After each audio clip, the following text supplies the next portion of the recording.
There are season openers, home openers, and conference openers. That's what we have for you today. A Sunbelt opener at Bridgeport Stadium in Harrisonburg. It's also family weekend, but a soggy Saturday could have an impact on the more casual fans. However, the Darhan die-hard fans and Coach Bob Chesney do not fear the elements. Neither does Georgia Southern and their head coach, of course, Clay Helton. It should make for another fun afternoon of college football here on ESPN+. A little humidity today, but it should be a good ball game nonetheless. The Dukes in the black and the kickoff into the end zone, and it'll be a touchback. We'll start the ball game at the 25-yard line. Third down conversions. Some protection. French gets rid of it. Ball is caught, and that's good enough for the first down at the 42-yard line. Justin England, who comes in from the field corner position. At their own 42 are the Eagles. In motion goes Cobb. Handoff. And back behind the line of scrimmage, well back behind the line of scrimmage. James Madison with the tackle, put in motion. The running back, and the ball is on the turf. Here comes a flag. This might be even further back, just looking at where that is. Referee today. And you see Trent Hendrick coming up the A-gap, gets a lot of pressure on French. You know, again, it doesn't look like there's a lot of rain today, but these folks are going to have to hang on to the ball, or else it's going to be a... The Eagles will dial up here. And James Madison walking all their defenders up to the line. This is signature Colin Hitchler. And they do a little screen out here on the right side, and he is nearly broken like a wishbone. Trent Hendrick gets in there to bring him down after a minimal gain. He is 5'11", 229. He was out of the lineup last week because of an injury. And squirting free is Knight, and he takes it into the territory of Georgia Southern before Chance Gamble. Two receivers. You got a couple of tight ends out there as well, just the one actually. And there goes the run. Right up inside to the 42-yard line. But that's just something that the Eagles have to deal with here today. The quarterback, the handoff goes to Knight. Knight bounces it to the outside, to the 30, heading towards the end zone. He's going to make it to the end zone. Celebration for Wayne Knight. Streamers will fly even in the rain. And the Dukes take the lead 6-0. As we watch the replay here, he presses the hole and then bounces it outside. You know, we have a saying as running backs, you want to run to daylight. And to 34, an exciting win over Jacksonville State 2 weeks ago. French standing tall, he's going to run. Gets to the outside, he finds the sticks, picks up a first down and slides. Great presence of mind of where the sticks were, where he needed to get to. He gets to the 37 ultimately, and he picks up the second first down. That's exactly what Georgia Southern needs. They need him to make plays like that and extend drives. Dukes weren't quite lined up, and there's a flare, and they find all alone on the right flank. And staying on his feet, tumbling out of bounds before Justin England can catch up to him. Stay right there in South Georgia and then the connecting states. Ball is on the turf and wisely jumping on it. This is one of those days you don't want to fool with it. And covering it up is Taylor Bradshaw. Swinging it out to the right side. One-on-one. Open field tackle. That is what England can do. Now showing corner blitz coming from the left side. And getting rid of the football, and this is caught, and he stays on his feet. That's Ellis. He has got great hands. A transfer from the University of Richmond. You know your receiver. You know if you put it in the neighborhood, he's going to make it. He had a great touchdown catch last week. There's Fuller up the middle, juking and getting down to the 25-yard line. And this may be four-down territory if they don't pick this up. Barnett, quarterback draw this time. Again, you can see the field is slowing his progress down a little bit. Brendan Harrington. So Dukes will attempt a field goal here from the 34-yard line. Suarez out there. Hold is good. The kick is off, and it is no good. Off to one side. Third down and long. 2 out of 5 on third down conversions. Here's the pressure on the sack. He goes down. Gobira got back there. I'm not sure if they're going to give him the sack or whether they're going to give. So the Dukes with the offense at about midfield. Pressing to the outside, finding some room.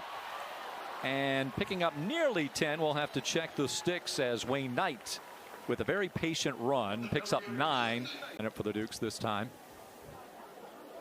And it's Barnett taking it to the outside, gets a block from the tight end, bounces off a tackler and his own man, and he picks up another first down. Tracy Hill, though, eventually gets there with Knight in the backfield. Knight's going to go that way as well. So 4 to contend with on that side. Knight is alone. Nobody's picked him up. Knight to the 20, to the 15, driven out of bounds, just shy of the 10-yard line. Brendan Harrington, he was out there for considerable time. Nobody saw him. Pack to the right. That's 11 up there, and Barnett takes it on his own. He's into the end zone. Touchdown, AB the third. And he celebrates. He got in the end zone once last weekend. He does so again this weekend.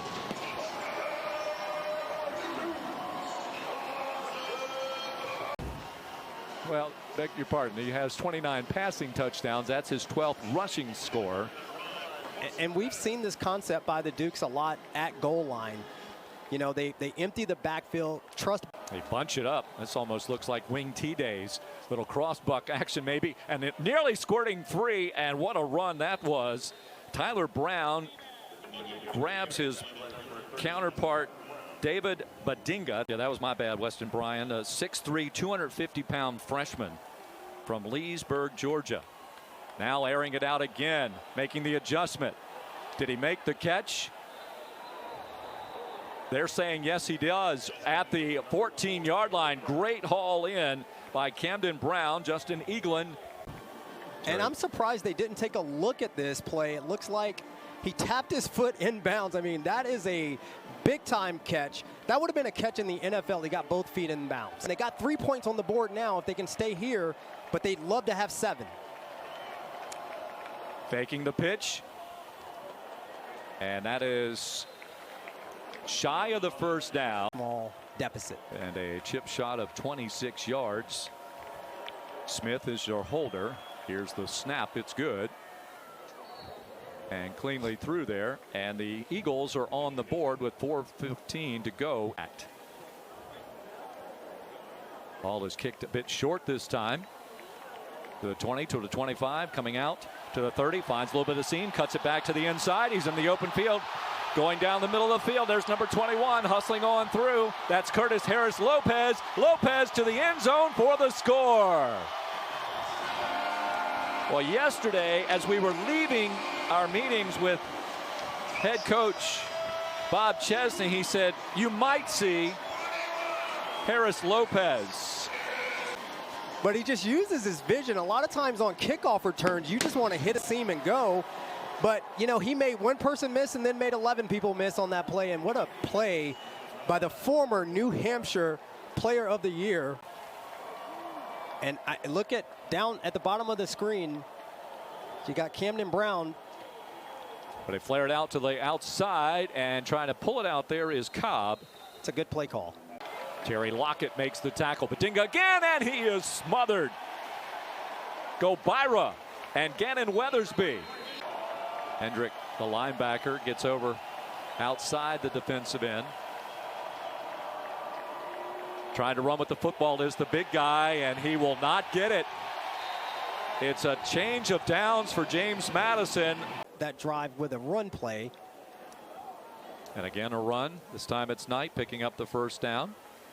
That's with 38 seconds to go. Timeout called probably by JMU. There's 15 on the play clock, so they'll get one play off here at the very least. Handing it off again to Knight. Knight into the open field to the 40, down to the 50.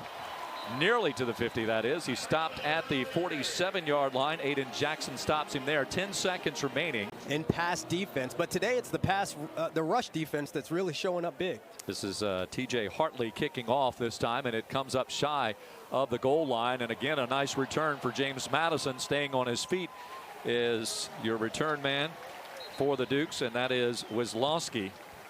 Gennaro, who does not have a catch today, moves and settles into the slot here on the bottom side of things. The snap goes back. Here comes the blitz, standing in there, finds his receiver. It is DeGenario, and it's good for a first down as he brings it in at the 45-yard line. Justin Myers is there to bring him down one-on-one, but it's a first down for JMU. 3 phases of football, and he said JMU's just playing better football than us right now. That's sort of what happened last year. Georgia Southern played better football than JMU did last year down in Statesboro, and that's kind of been the way things have gone. That ball, oh, it was nearly knocked away, and DeJaneiro comes up with a catch.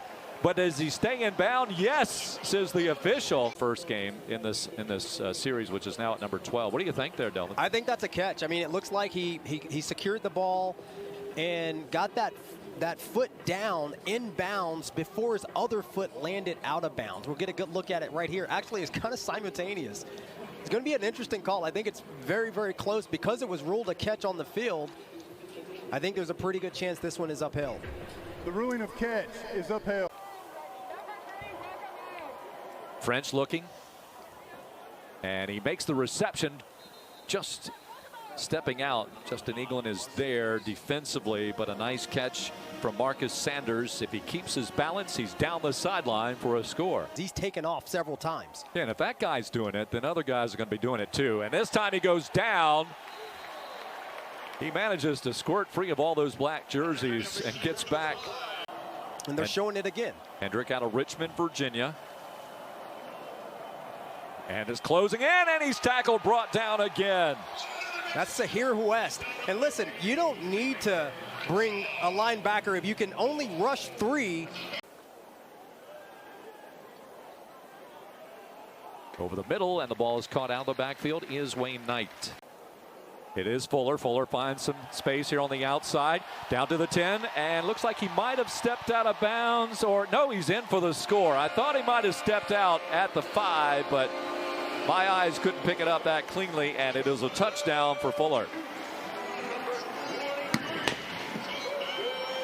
For Fuller with the score, and it's a 26-yard run for the 6.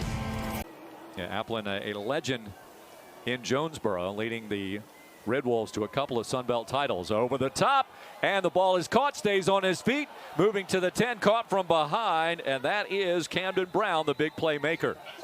French just missed him on that one. Puts him in motion this time. French looks left, goes right, finds a little open seam, and the touchdown pulled in by Taylor Bradshaw. Eagles get their first TD of the day, and it's a redshirt sophomore from Jacksonville, Florida, that scores. That's his first touchdown of the season. Good patience by J.C. French to stand in there, and the placement on that pass. Just 40 seconds to play in the third. And this is a short kick to the 6. And brought up to the 19-yard line. And his career long is 50 against Old Dominion. Clears out here. Sanchez with the catch. Over to the 26-yard line. And the Southern Miss contest, by the way, is a Thursday night contest. And Hedrick with the sack in the backfield for the Dukes to start the conference at 2-0. The Eagles are 11-2 in volleyball. And there's the handoff to Fuller, and he puts the shoulders down and runs into Aiden Jackson, but he picks up the first down. Well, the Dukes with the 2 running backs, or 2 rushers with over 100 yards. First time this has happened since 2021. Fuller going to add to that total as he hangs on to the football there. The last time it happened, well, let's hang on. He's not done yet, as he just brings the scrum across the chains and picks up the first down. Haven't necessarily had to have big days today, and it's Knight trying to bounce it to the outside. The speed gets him to the corner, and staying with him stride for stride was Tracy Hill. So Hill strings it out and eliminates the opportunity for Knight to cut it up the field. It's a great group. Of course, thanks to the JMU staff as well, and Chris Brooks, the sports information director for football here, athletics communication. And the Dukes making a change here now with the football. That is the man who returned the touchdown for a score. That they are. Evans will keep it. He gets to the outside. Evans to the 50 into Georgia Southern territory, driven out of bounds. We will talk with Bob Chesney as David Hawley will track him down here at the end of the ball game before we go off the air this afternoon. Do want to thank all the fans of Georgia Southern and fans of the Dukes that tuned in this afternoon to join us. We hope you enjoyed our production. And that will be the final snap of the ball game, as the Dukes will not have to snap the football again as the clock will expire. And this one will go in the book as a 35-10 JMU win. Only the third time in this series the Dukes have won, but since joining the Sun Belt, the pattern remains. The home team ends up as the winning team. Yeah, and Bob Chesney's got to be very pleased with the performance of his team today.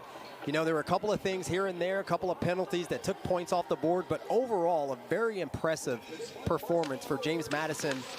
Complimentary football all around, offense, defense, and special teams for James Madison today. 331 yards rushing. That's the second 300-plus rushing game this season for the Dukes. They do finish shy of 500 yards of total offense, but more impressively, just kind of keep an eye on the total offense for the Eagles, just 192. So they will stay very well situated among the top defenses in the country. And in the air, 165, as French goes 14 for 24, 165 yards and 1 touchdown. Barnett 11 for 22, 148 yards. And there were a number of drops today. The balls that were accurate. And Knight with 151 yards on 19 carries. Fuller 137 on 16. Both of those guys scored a touchdown, as did Barnett. All right, David has found the Dukes head coach. Coach, I mean, to start Sun Belt play like this, a dominating performance, what does it say about this team? Well, I think resiliency is a word I would use, especially after the first quarter. A couple drops in there, penalties, a couple things that we just can't do. But I love the way that they just continued to just believe and compete. I think also hats off to this crowd for being here early in the game. Obviously, there's not a lot left at the end, but early in the game to stand out here in the rain and be with us, that means a heck of a lot. And I think, again, we have one of the best fan bases, if not the best fan base in the entire country. How about the depth of this team? The guy just over your shoulder, and Jordan Fuller picks up a big touchdown. I know you love special teams. Curtis Harris Lopez, no doubt, taking one to the house. I mean, the guys that maybe aren't number one on the depth chart, but them stepping up. What does it say? I mean, it's what we talked about all week, right? We said there's going to be moments against good football teams where different people are going to be called on to do different things that might be a little bit out of their job description. And ultimately, when that light shines on you, are you ready? And will you be revealed? And you watch Jordan out there. Curtis Harris Lopez, what a phenomenal job. And then just everybody else along the way. Zoe threw some really unbelievable passes in some tight windows and just had a lot of poise, and the receivers bounced back. But the way we blocked today, the way we controlled line of scrimmage was impressive. Coach, appreciate you. Enjoy. Thanks so much. Let's get Jordan Fuller in All right, here good. now. Jordan, I just asked Coach about you. I know for this group, there's a lot of depth, and there's guys that step up whenever their number's called. For you, GP out, you get the opportunity. I mean, what was working for you so well in a really good defensive spot against Southern? Well, I think, first of all, our offensive line just played their butts off. I mean, from the first snap, really, from the first drive, getting Wayno loose and then getting me loose. And I think over the course of the game, we just had a mentality that obviously you wake up, it's rainy, you kind of just say to yourself, it's going to be a run-the-ball football game. We know we're kind of light on backs, you know, with a couple guys out. So me and Wayne kind of looked at each other in the morning. We were like, it's going to be on us, and it's going to be on our O-line. And I kind of talked to the O-line at halftime. I said, we're not going to go down. Just push the pile, and let's just keep moving them. And we knew that, you know, if we're a little bit tired, they got to be even more tired because we've been pushing on them all game. So, you know, it's a mentality at some point. I want to ask you the same thing I asked Coach. To win in this fashion against a good Georgia Southern team, what kind of statement does it make about who James Madison is? I mean, I think we know who we are in our locker room, so we're not really worried about sending a message to anyone else. But, you know, it does mean a lot. We obviously lost to Georgia Southern last year. A lot of these guys weren't here in this locker room, so that was our message last night, was this is a whole new team. So we're gonna handle this, you know, totally differently, and we're gonna come in here and just play our game and then let the rest, you know, figure itself out. Jordan, appreciate you. Enjoy the win. Thank you. Thank you, David. Thank you to Jordan. Thanks to Coach Chesney.